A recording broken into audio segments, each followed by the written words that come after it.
Bigyan niyo ako ng alak. Sandali! Iba na lang ang gampanan mong papel. Ayoko nga! Gusto ko yung gampanan ng parte ng hukom! Hindi! Ako ang hukom! Hindi ako yun, ha? Sige! Paglabanan natin kung sinong gaganap. Ang Oo! tao, ako ha? Eh! Oh, magsimula na tayo ngayon. Ha? Teka, sandali! Ayun si Tom, oh! Tom! Saan ka pupunta? Halika, sumali ka sa amin. May bago kaming laro. Ano bang nilalaro niyo? Maglalaro kami ng paglilitis! Nahuli kasi namin tong pusa na pinaslang itong ibon!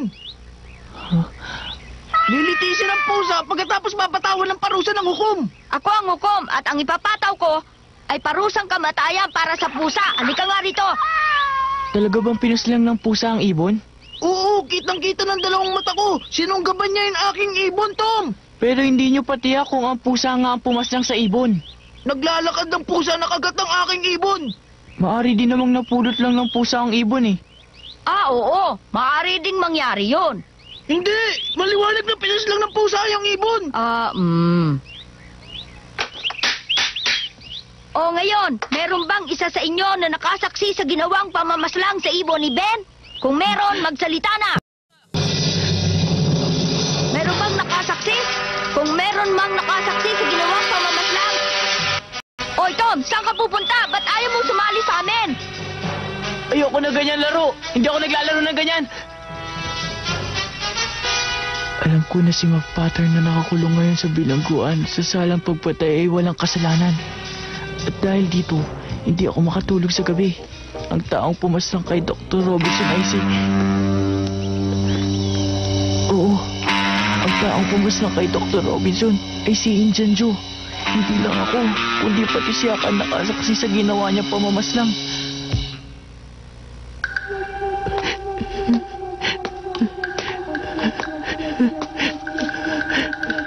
O bakit, bata? Magandang hapon po. Titig na titig ka sa akin. Bakit? May dumi ba ako sa mukha? Magsalita ka. Nasaan ang dumi dyan? Wala po. Kung ganoon, bata, huwag mo na akong tititigan ng ganyan at nakakainsulto ka, bata. Hindi mabuting gawain yan. Pasensya na po kayo.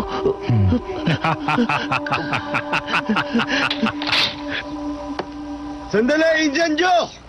Bakit, Hepe? Anong kailangan niyo sa akin? Ang paglilitis kay McPatter ay sa Martes na. At ikaw ang tatayong saksi ng taga-usig. Sa Martes na, ganoon ba? Sige, alam ko na. Sige! Ang kaawa-awang Muff, maaaring mabitay pa siya sa kanyang krimen na ginawa.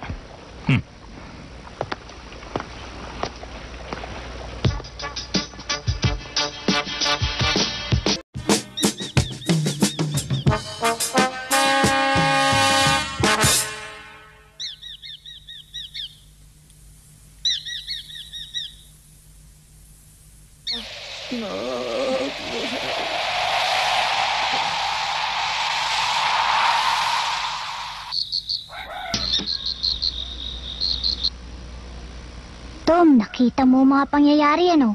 Hindi, wala akong nakita. Alam ko. Anong pinagsasabi mo diyang alam mo? Alam mo ba, Tom, nagsasalita ka sa pagtulog mo gabi-gabi. Ganun ba? Natatandaan mo ba ang mga sinasabi mo? Wala akong natatandaan. Ah! Dugo! Dugo! Tulungan niyo ako! Tulungan niyo ako! Naku po! Dugo! Dugo! Hindi ko sasabihin ito kahit kanino! Talaga! Mang Map! Patawarin niyo ako! Patawarin niyo ako! Mang Map! Patawarin niyo ako! Tama na, Sid! Tama na! Natatakot ako! Wala akong alam! Wala akong nakita! Wala! Tama na! Sabi ng tama na eh. Hindi ako nagsasalta na ganun pagtulog ako. Yun ang sabi mo! Kung ganun, kalimutan mo na yun. Aba, sobra naman ang hihiling mo! Sobra na ako sobra. Basta kalimutan mo na yun.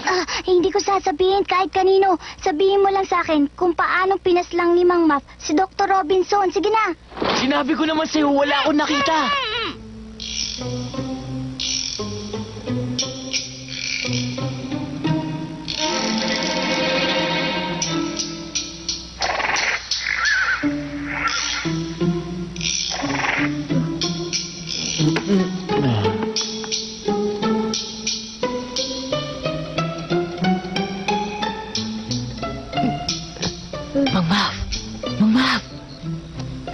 Ikaw ba yan? May dala po akong tabako at narito rin po si Hak. Nakaw, maraming salamat sa inyong dalawa.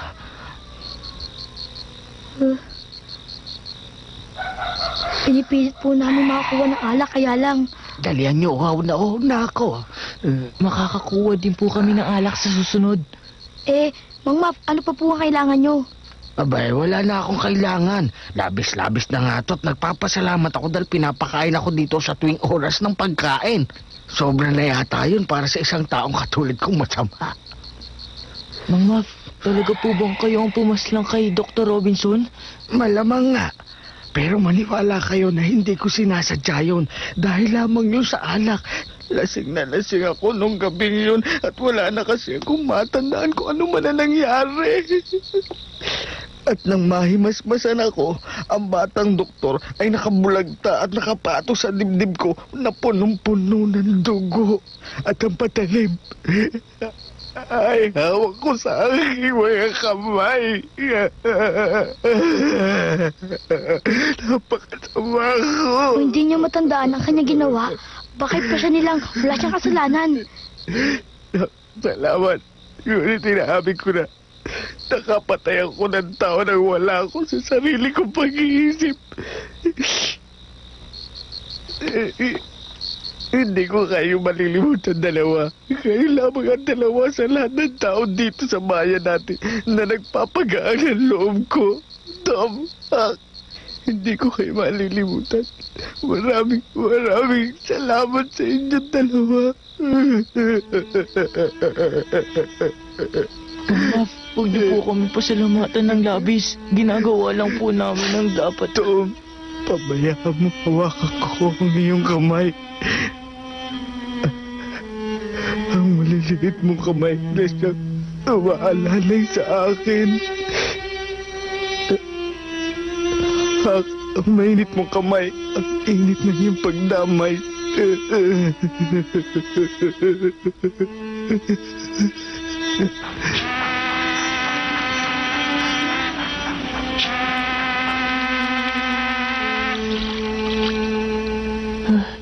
Hak, hindi na ako maaari pang tumahimik. Ako man, Tom. Ano nang gagawin natin? Hindi ko alam. Pag-iisipan ko ngayong gawing ito. Kung mabigo ang plano ko, sisiguruhin kong hindi ka gagantihan ni Indian Joe. Pangako yun. Di ang buhay mo naman na nakataya kay Indian Jong yan. Alam mo, naniniwala si Mang Maf na napatay niya si Dr. Robinson. Mahirap paniwalaan ng mga tao kung sasabihin natin ngayon na si Indian Joe ang may gawa nun. Walang maniniwala. Anong gagawin natin? Kailangan matuloy ang paglilitis sa lalong madaling panahon. Aalis muna ako, Hak. Sandali. Saan pupunta? Kay Ginoong Fisher, isang tagapagtanggol. Tagapagtanggol? Oo, di ako may isip siya magandang paraan. Tsaka muna.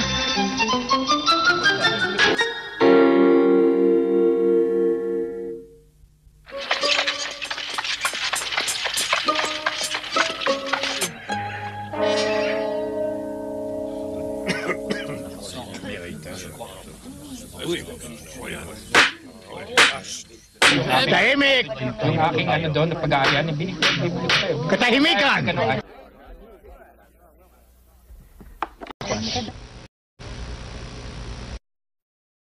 Nahukom. Magsimula tayong muli. Tatanungin ko ang saksing si Indian Joe sa nangyari ng gabing yon. Totoo ba ang nangyari nung gabing yon, Indian Joe? Ano ang masasabi mo? Nagpunta kami sa libingan upang hukayin ang katawan ni Hoss Williams na pumanaw. Sa anong kadahilanan? Hindi ba't maraming beses ko nang sinagot ang katanungang yan? Oo, ngunit kailangan sabihin mo sa hukumang ito kung ano ang talagang nangyari. Nais ni Dr. Robinson na pag-aralan ang bangkay. Maraming beses na niyang ginawa ito. At binayaran na rin kami niya noon upang magbigay ng mga bangkay. At bakit kailangan niyang pag-aralan ang katawan? Ang sabi niya upang malaman niya ang dahilan ng mga sakit ng tao. Ilang beses niyo na bang ginagawa ang paghuhukay na yan sa sementeryo? Siguro mga 3 o 4. At lagi mong kasama itong si Map, Pater. Oo, tama yan. Kasama mo ba siya sa paghuhukay ng 4 na beses? Oo, kasama ko siya.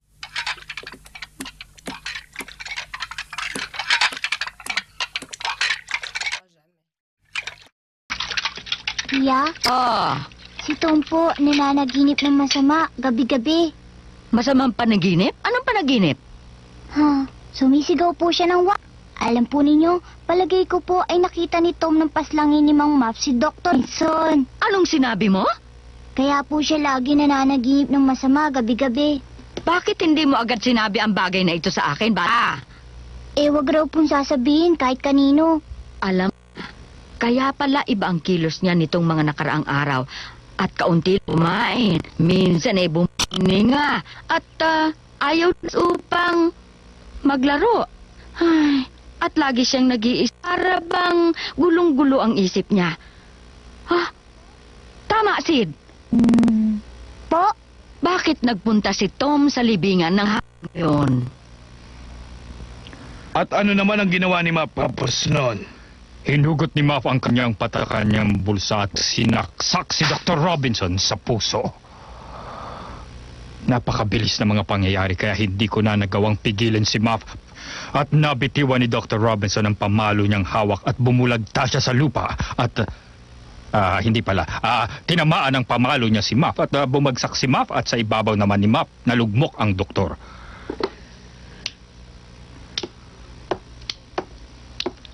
Nasisiguro mo bang ito ang patalim ni Mapater? Yan nga yata. Tinatapos ko na po ang aking pagtatanong, Ginoong Hukom. Kagalang-galang na hukom, narito na po ang patalim bilang ebidensya. Tinatanggap ko.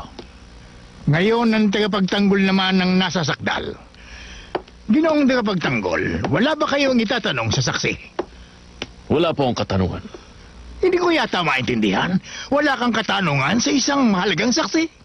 Ganun nga po. Kung ang sinasabi po ng saksi ay katotohanan, wala na po akong katanungan. Kagalang-galang na hukom. Hoy, Ginoo, ay pinalalabas mo ba na ako ay isang sinungaling? Linawin mo! Injan Joe, ingatan mo ang iyong pagsasalita.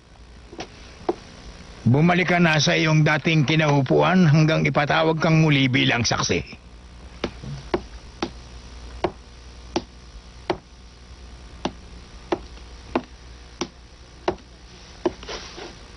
Ginoong taga-usig ang susunod mong saksi.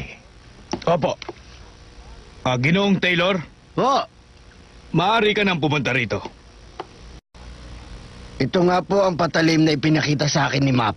Ginoong Taylor, natitiyak mo ba na ang patalim na ito ay kay Map? Opo. Ibinibigay ko na sa iyo ang pagtatanong. Wala akong katanungan. Nagulat po ako nung nakita ko naghuhugas si Mapater doon sa may ilog. Dahil noong ko lamang po siya nakitang naghuhugas ng katawan ng ganoon po kaaga. Ang ibig mo bang sabihin ay hinuhugasan ni Map ang dugo sa kanyang katawan? Wala po akong katanungan kagalang-galang na hukom. Tahimik! Konting tahimik!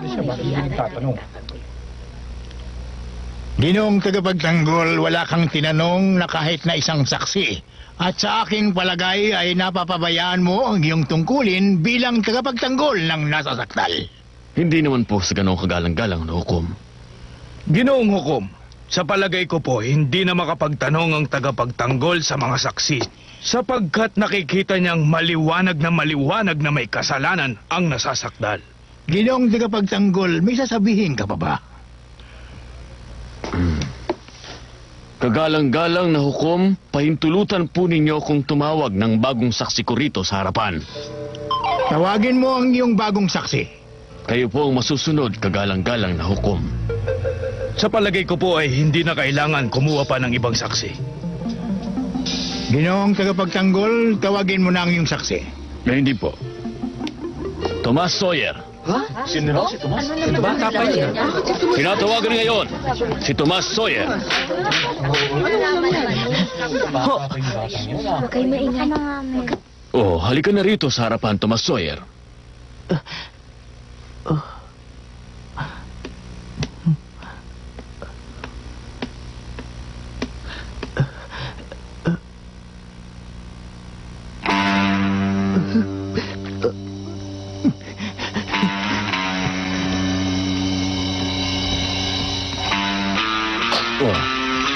Oh, Tomas, huwag ka nang kabahan. Opo, sige po. Oh, huwag ka nang matakot. Matapang kang bata, hindi ba? O ngayon, upo ka na doon sa upuan. Ang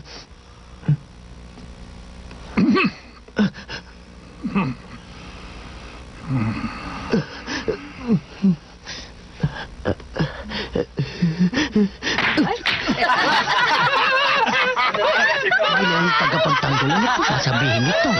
Malalaman mo rin na.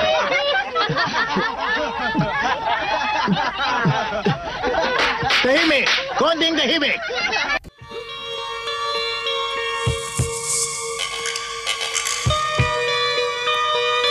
Saan panig kayo ng libingan naroon? Malapit po sa libingan ni House Williams. At gaano naman kayo kalapit sa puntod? Ang lapit po ay... opo, kasing lapit po ng kay Mang Muff ngayon. At anong ginagawa nyo? Nagtatago po kami sa likod ng nicho. Ngayon, Tom, sabihin mo ang lahat ng nakita mo ang nangyari doon.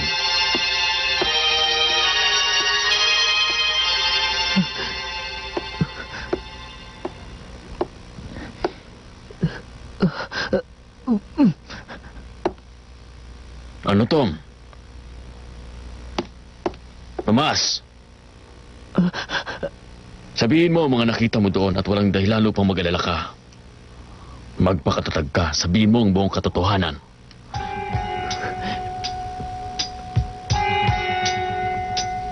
Nung una po, nang may makita kong 3 lalaking dumarating sa may libingan ni House Williams, akala ko po mga multo sila, ngunit nang malapit na po sila, nalaman kong mga tao po pala.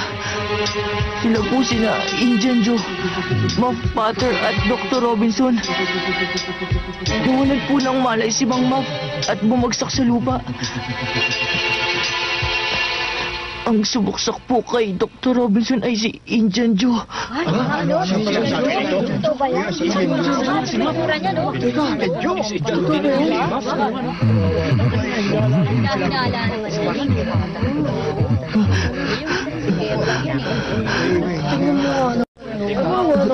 Indian Joe! Ikaw ang pumatay kay Dr. Robinson! Ikaw!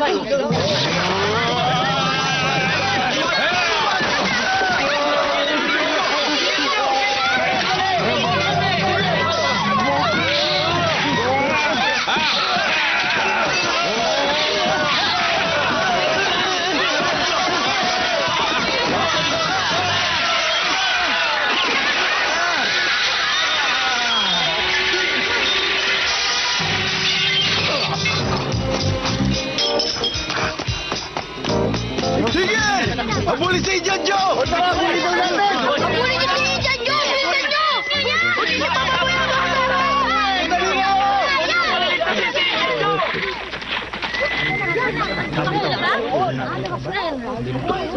Hindi ba siya nabubog? Sana nabubog na sa langit. Sino? Patawad, Mang Muff.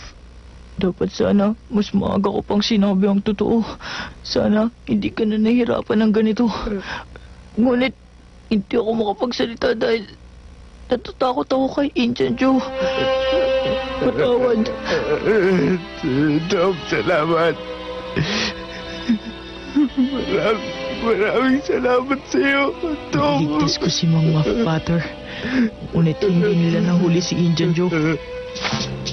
Ginawa na naman akong bayani ng mga tao. Ngunit sa loob ng puso ko, natatakot pa rin ako kay Indian Joe.